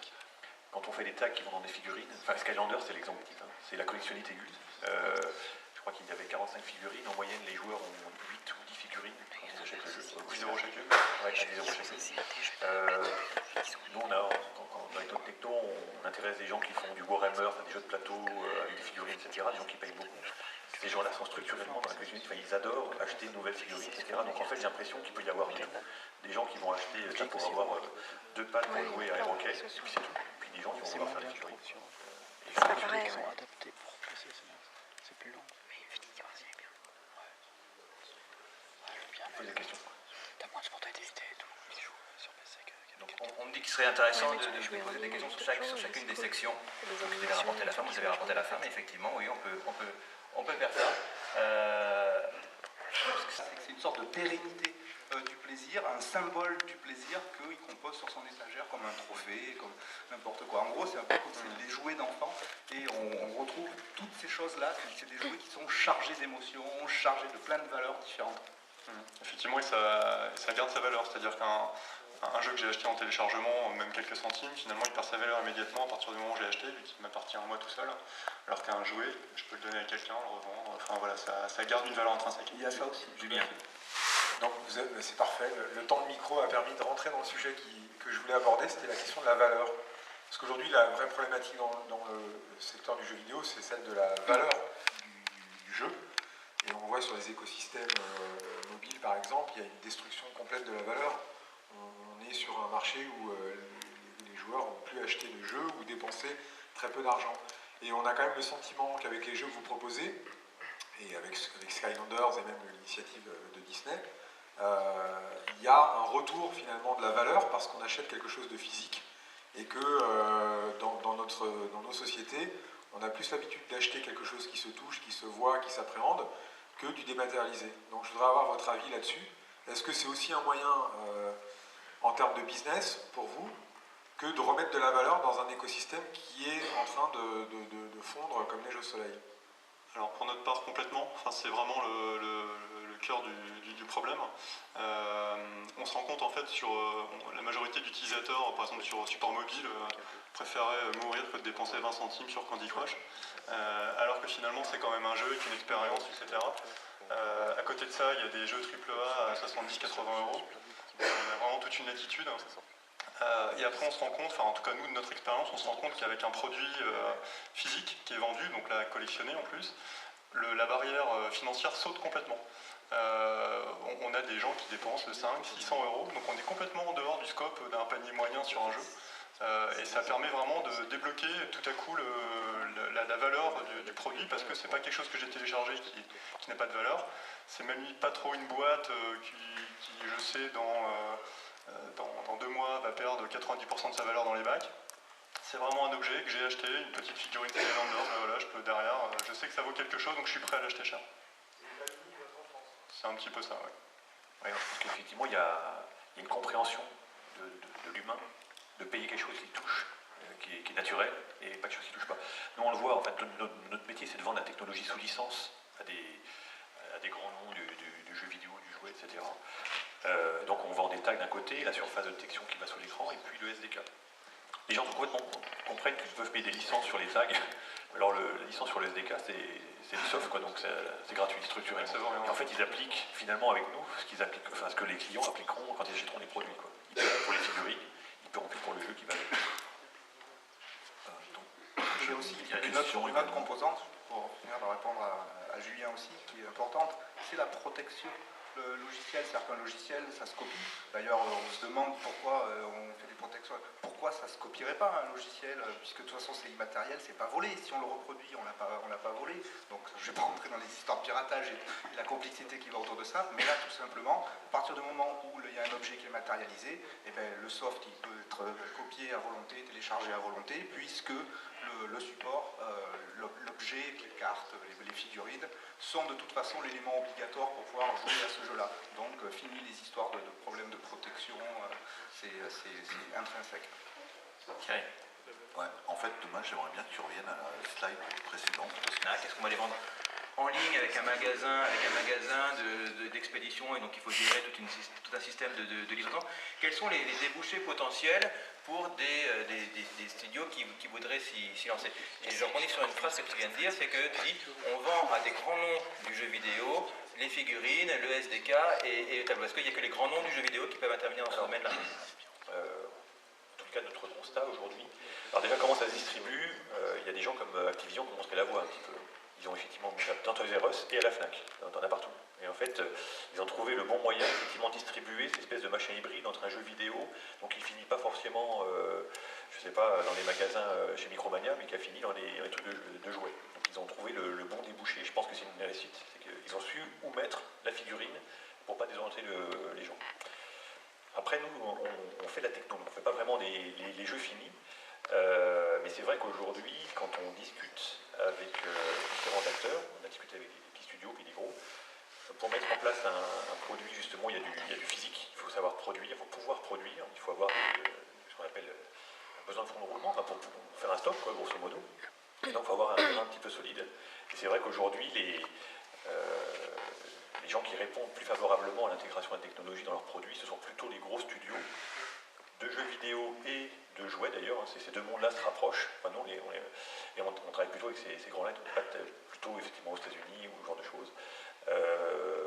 Parce que pour lancer ce genre de choses, il faut effectivement un petit peu de gros. Mais en même temps, je pense qu'il y a une autre voie. On parle beaucoup de projets collaboratifs. Il y a plein de technos qui sortent sur les Kickstarter, etc. Et on pense, nous, qu'il y a une voie justement alternative. Si on parle d'indie games, c'est vraiment dans ce périmètre-là, très probablement, où on peut amener la techno par ce biais-là, et on peut aussi avoir des studios qui vont pouvoir faire financer finalement en avance de phase leur projet, sans avoir à mettre 5 millions sur la table, en lançant le projet sur ces collaborateurs. Ouais, exactement. Je pense que à mon avis, c'est la meilleure voie. D'autant plus que ça intéresse beaucoup de geeks et le profil un peu gamer hardcore, on va dire. En fait, c'est vrai qu'on touche à deux problèmes qui sont la fabrication. Plus l'objet va être compliqué, plus ça va être compliqué à usiner, fabriquer, etc. Et la deuxième partie, c'est la distribution. Vu que c'est physique, on ne peut pas se dire, bah, tiens, on va faire un site web sur lequel je télécharge et boum. Du coup, on a vraiment... Comment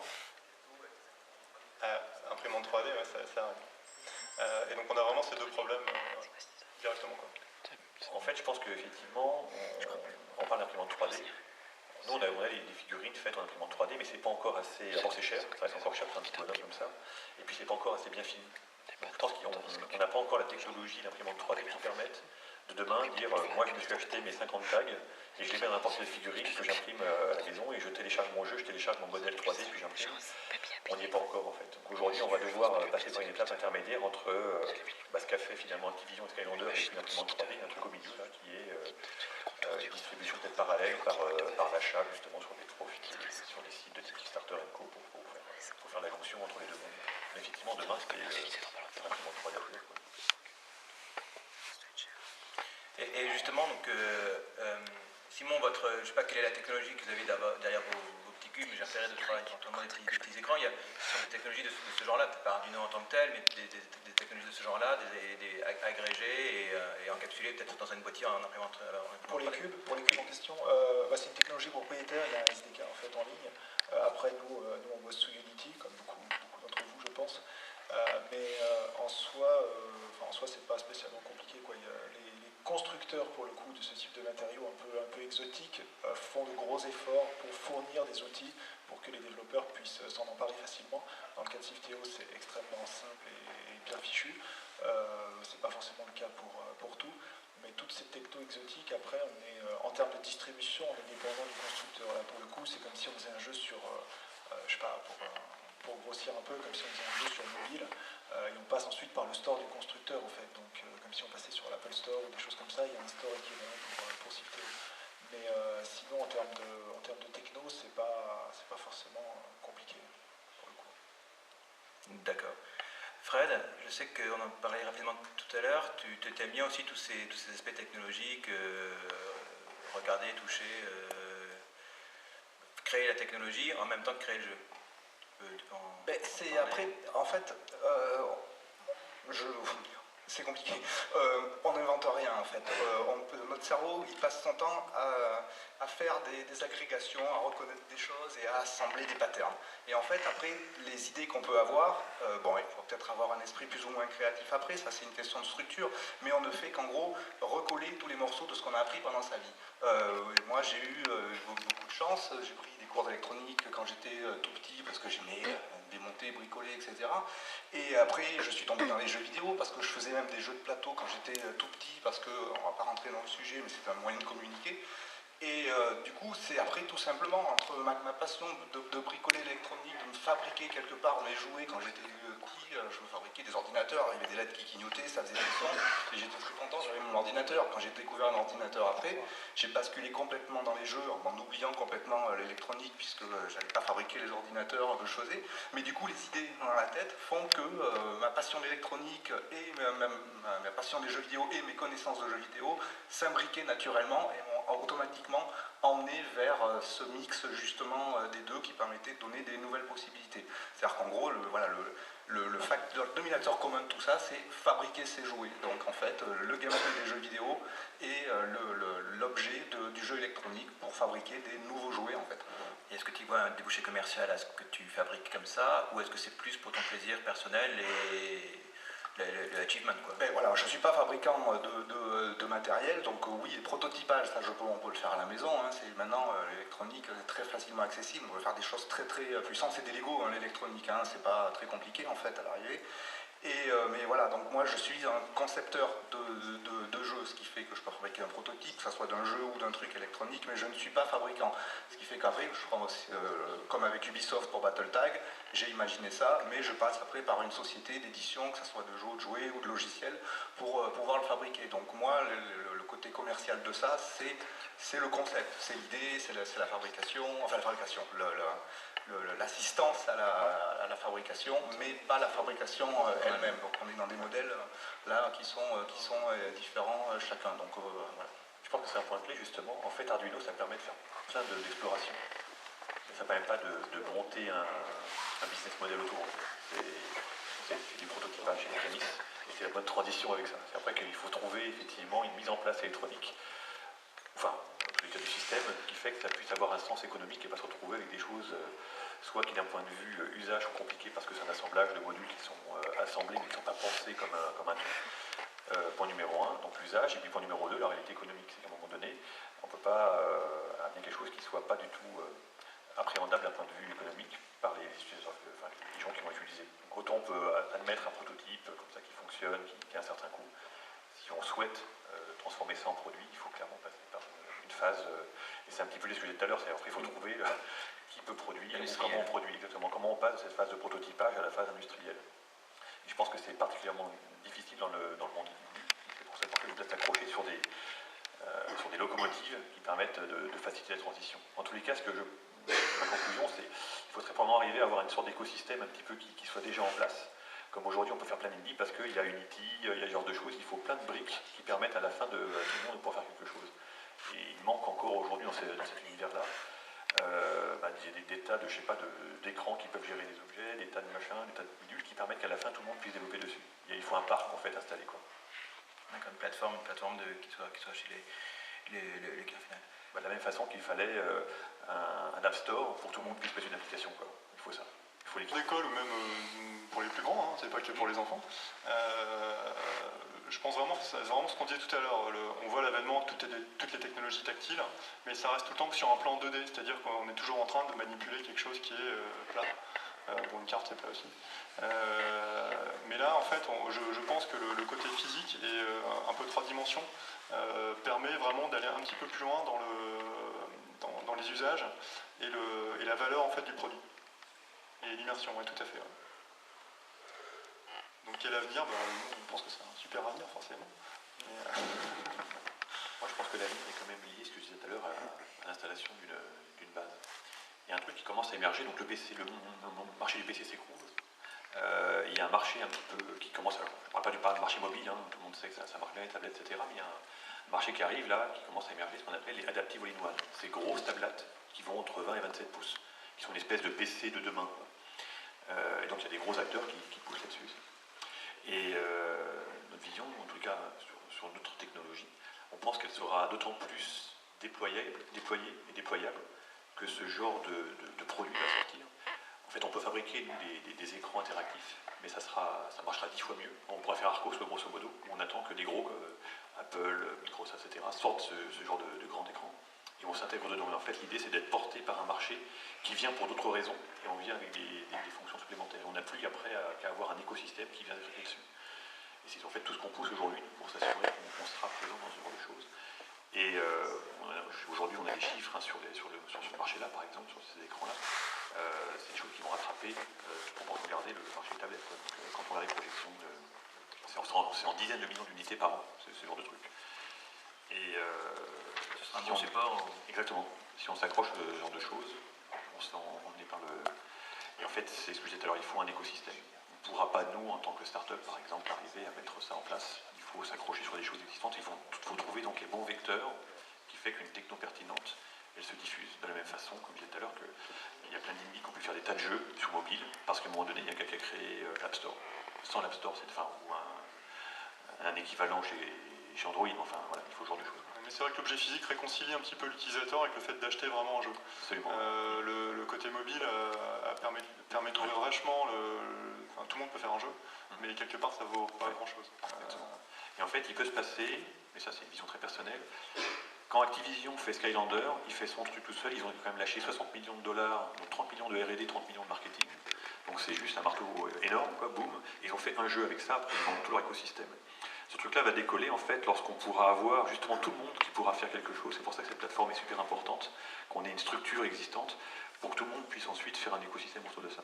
Et ça décollera vraiment. Enfin, c'est pas très très loin. Hein. Aujourd'hui, pour moi, c'est une affaire à 1 ou 2 ans encore.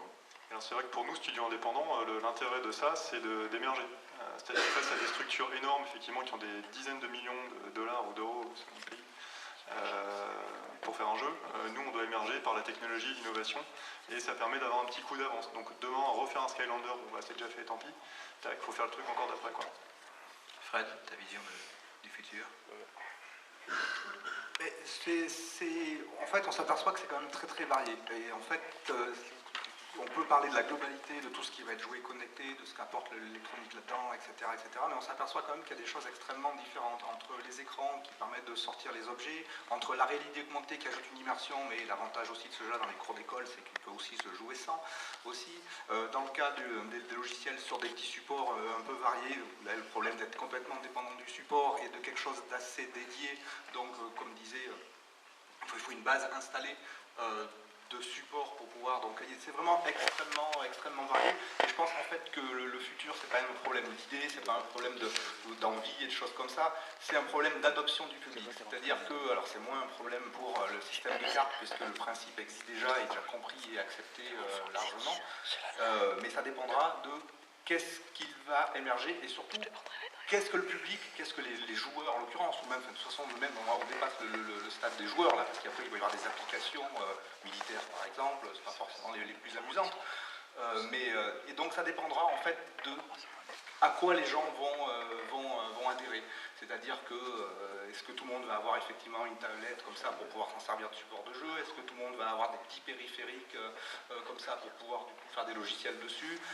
Donc voilà, donc de toute façon ce qui est clair c'est qu'on jouera tout le temps. Le jeu il existe depuis tout le temps, on a besoin de jouer, pas que les enfants, hein, tout le monde a besoin de jouer. Et donc c'est très difficile de le dire, on peut en donner plein de possibilités de futur, mais à l'arrivée, comme d'habitude, hein, ça sera les joueurs qui décideront en fait de l'adoption globale du grand public de quels seront les supports, enfin même pas forcément le support, l'utilisation, voilà, l'usage, c'est ce qui s'est passé avec les téléphones et le nouvel usage, les smartphones ont apporté des nouveaux trucs. D'un seul coup, tout le monde l'a adopté, alors que quand on avait un smartphone il y a 10 ans, c'était l'armane avec ton gros téléphone. Et oui, encore avant. Et donc voilà, des visions du futur, il y en a plein. Il y en a plein différentes et elles dépendront du public et de l'adoption et de la base installée, et de qu'est-ce qui va réellement émerger, à quoi les gens vont s'accrocher, vont comprendre. Et juste un petit détail, je repense à quelque chose par rapport à ce que disait Julien tout à l'heure, il disait c'était les albums Panini du futur, non, c'est plutôt les Playmobil en fait. C'est pas une collection, il n'y a pas de cases à remplir. Il y a par contre le fait on matérialise quoi, ses envies et ses plaisirs. Merci. Against my friend, they're on Facebook, Google Plus or Twitter, and I play all the games. I play MMO, casual, AAA. Is what I am an exception? Of course not, I'm not an exception, but to reach this goal you have to make games thinking cloud gaming, thinking cross-saving, thinking cross-playing, and some other bad words. And there is a lot of other bad words, and I'm going to speak about all other bad words. And I'm going to present you Nugeta. Where is the second? No. What? I'm very good. No? Yes? Maybe here? Okay.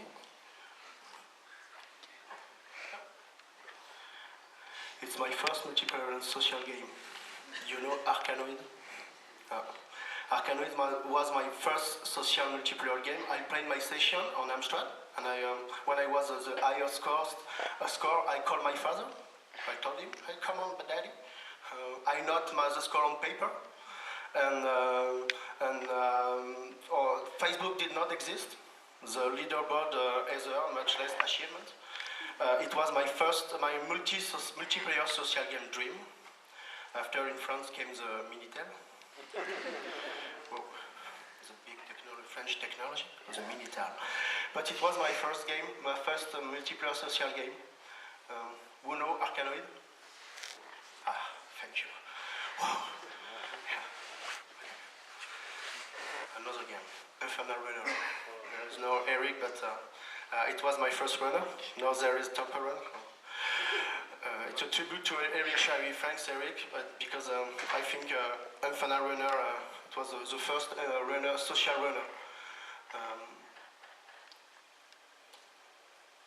Here you have what led us to Nugeta, the genesis of Nugeta. In 2009, we wanted to make a game for us with my friend Luciano, and we were fan of Bomberman. After finding a graphic designer, we said that if we were to make a game, it had to be multiplayer, at least with social chat or social feature. And all the solutions available to us, we were not satisfied, and we decided to dig the issue, and we had make a World of Bong. And Nugeta was born like that, reimagining in a garage in Provence, and we make Nugeta when we make World of Bomb. World of Bomb is finished, and now it's Nugeta. Why we did Nugeta? I think today all people play games. Yes, it's my grandmother. I think today gaming is not something reserved to a small portion of the population. If you give to a player a good game, the kid, his parents, and even his grandparents, we all play together. And today, all devices we use are now connected. And what I believe, It's you will enjoy being able to play game with your friend and family, independently of the device. A social game seems to be a new world, but what is it? But haven't games been social since the dawn of humanity? And if your friends are not available when you are playing, then the game must be fun song for you. Because beyond the game, it's necessary to build a community of players for you. Okay.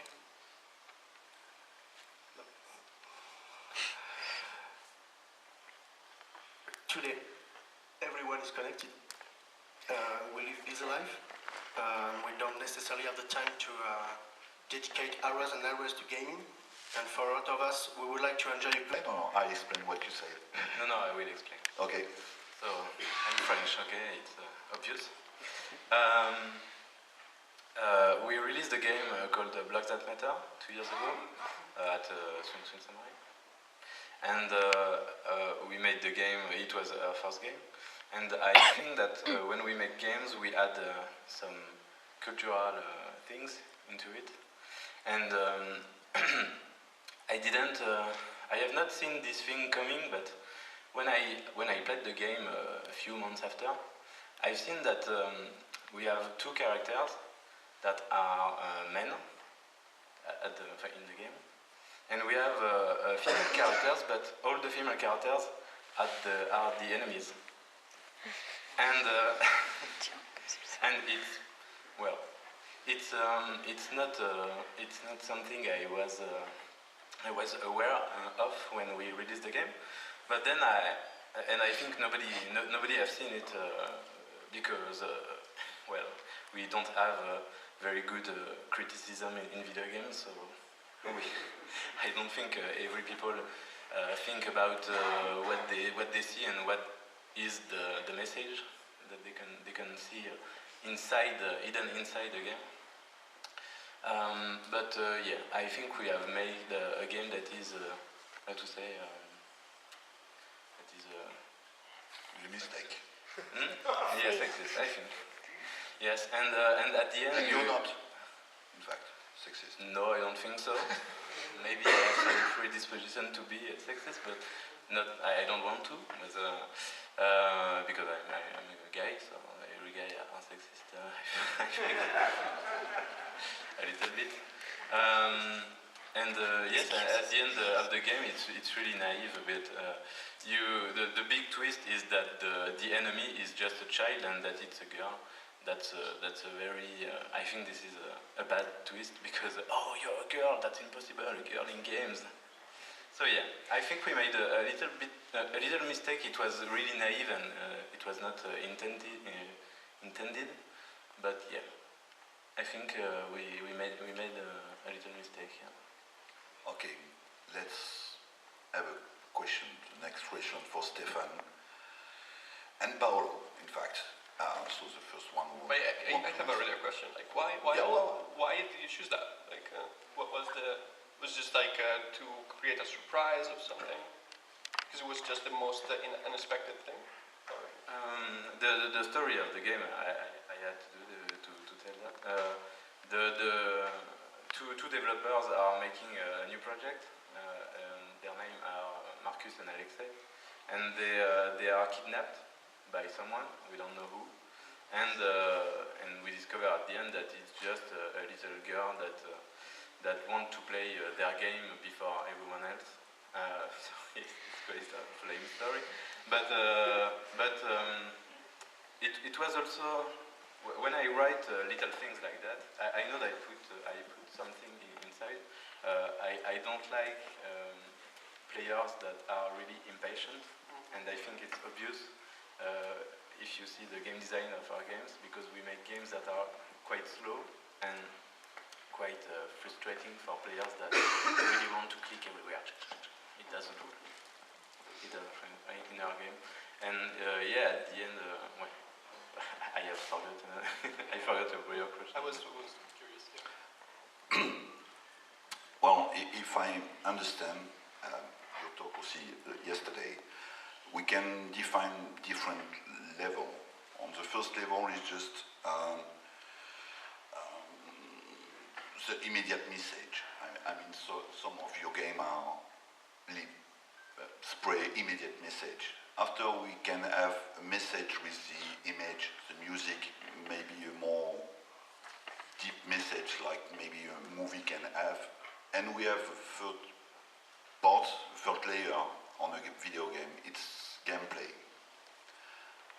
A mathematical model. This mathematical model is clearly has a political point of view.